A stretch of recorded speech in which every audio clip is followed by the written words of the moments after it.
pesantren Miftahul Khair di desa Kubangsari. Begitu beliau lakukan setiap hari hingga lulus SD tahun 1964 Masehi. Beliau melanjutkan pendidikan ke sekolah teknik jurusan bangunan, gedung-gedung di pusat kota Ciamis. Tak berbeda seperti sangat bersekolah di SD, pulang sekolah di ST pun beliau mempelajari ilmu agama di pondok pesantren Petir di desanya. Semenjak tahun 1965 Masehi, di bawah pengasuh baru yaitu Kiai Haji Muhammad Habibullah yang merupakan putra bungsu dari pendiri pondok pesantren Petir. Berdirinya pesantren Petir menjadi Darul Ulum, dan beliau Ujang diangkat sebagai rois pertamanya selepas lulus dari ST. Beliau bermaksud melanjutkan pendidikannya ke jenjang perguruan tinggi, namun tak mendapat restu dari ayahanda Pak Januji. Lebih berkenan jika putranya melanjutkan pendidikan agama di pesantren. Kenwe anak batur menjadi menak mah, anak kurang mah kudu bisa jadi kudu bisa ngaji, bisa bisi jaga anu ngahirup agama. Tutur ibunya. Ibunya berberat hati jika Ujang bersekolah tinggi-tinggi, karena pada saat itu seorang yang berpendidikan tinggi biasanya jauh dari kampung halamannya. Akhirnya dengan masukan nasihat sang guru yaitu Kiai Haji Abdullah yang merupakan masih ada hubungan kerabat dengannya, beliau pun fokus mempelajari ilmu agama di pondok pesantren Darul Ulum selama masa khidmatnya kepada pesantren sebagai rois pondok. Beliau dikenal sebagai rois yang tegas dan disiplin terhadap santri. Kesaksian Kiai Haji Ujang Abdul Rahman, putra Kiai Haji Muhammad Habibullah. Selama 10 tahun beliau habiskan waktunya untuk mempelajari ilmu agama, tak hanya di pondok pesantren Darul Ulum, beliau pun menimba ilmu di pesantren lain, diantaranya pondok pesantren Riyadul Afiyah Sadang, Suci Naraja Garut, dan pesantren Darul Hikmah Ciberun, Gua Alfara Sukabumi. Namun pada saat nyantri di Sukabumi dijemput oleh kedua kakaknya. Hijrah ke Bunisari dan Cakalang Sumedang, jauh dari tempat kelahiran Ujang, tepatnya di Cikongkor, Desa Cibuna dan Cakalang Sumedang. Seorang ulama tersohor di daerahnya yaitu Kiai Haji Sholehul Hafid mendapat kebahagiaan atas karunia yang diberikan Allah kepadanya untuk melaksanakan ibadah haji. Namun di samping itu beliau kebingungan karena posisi beliau di pondok pesantren yang diasuhnya sangat vital. Jika beliau berangkat ke tanah suci, maka para santri tidak ada yang mengajar alhasil Dadang, adik iparnya atau adik dari Ibu Icih Masitoh yang sedang menimba ilmu pendidikan di pondok pesantren Miftahul Khair Pasir Karu Ciamis, memberi usul untuk mengajak sahabatnya di Ciamis untuk mengisi pesantren Bunisari selagi Kiai Soleh menunaikan ibadah haji, dan diusulkan tersebut diterima oleh Kiai Haji Soleh. Ujang merupakan kaki untuk pertama kalinya. Ujang menampakkan kaki untuk pertama kalinya di Rancakalong atas ajakan Dadang pada tahun 1975 Masehi. Pada saat itu, di usianya yang baru 25 tahun, sudah dipercaya Kiai Soleh untuk mengisi pesantren dan mengajak santri selama Kiai Soleh beribadah haji. Pada saat itu, jumlah santri-santri sekitar puluhan, karena sudah berbiasa berkhidmat di pondok pesantren Darul Ulum. Beliau menerapkan metode pendidikan dengan mengedepankan kedisiplinan kepada santri Bunisari. Bahkan beliau sendiri yang membangunkan santri jika menjelang waktu subuh. Pada saat kepulangan Kiai Haji Soleh Abdul Hafid dari Tanah Suci, Ujang ini berniat pamit dan kembali ke desanya, ke desa kelahirannya. Namun Kiai Haji Soleh menahannya hingga Samsudin kakaknya Ujang menyusul dari Ciamis ke Rancakalong. Dengan alamat yang diterimanya dan bantuan dari sopir angkot, akhirnya Samsudin sampai ke kediaman Kiai Haji Soleh Abdul Hafid.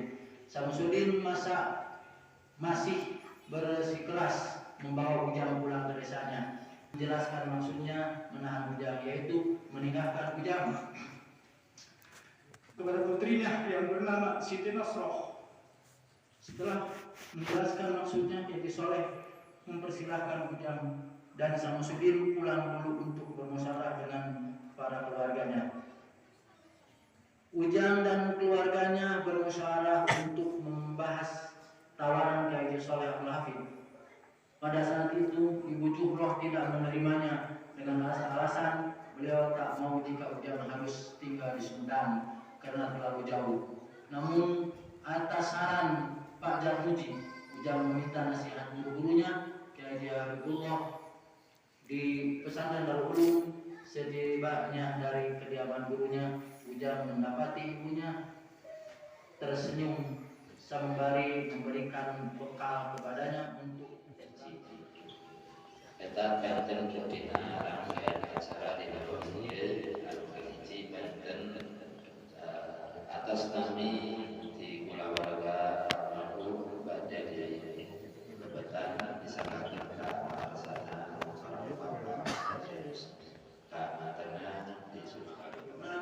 Kang Ujang membawa istrinya ke Ciamis guna mengikuti diklat, sementara Kang Ujang fokus menimba ilmu agama di pondok pesantren Darul Huda Usmaniyah Cikolek Cihawati. Sang istri pun mengikuti diklat di pondok pesantren Mutawafayah Pasir Baru, yang pada saat itu Kiai Malik Ibrahim, kakaknya Ujang, sudah menjadi menantu Kiai Sulaiman Kurdi, pendiri pondok pesantren Mutawafayah. Setahun kemudian 1977 Masehi,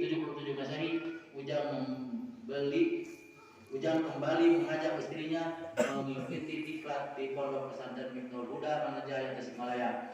Beliau berdua menimba ilmu langsung kepada Buah dengan Mama Khair Afandi.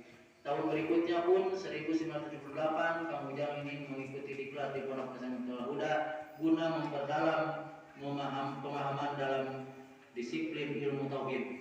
Tak heran jika Kiai Soleh mengakui kealiman beliau dalam disiplin ilmu tauhid.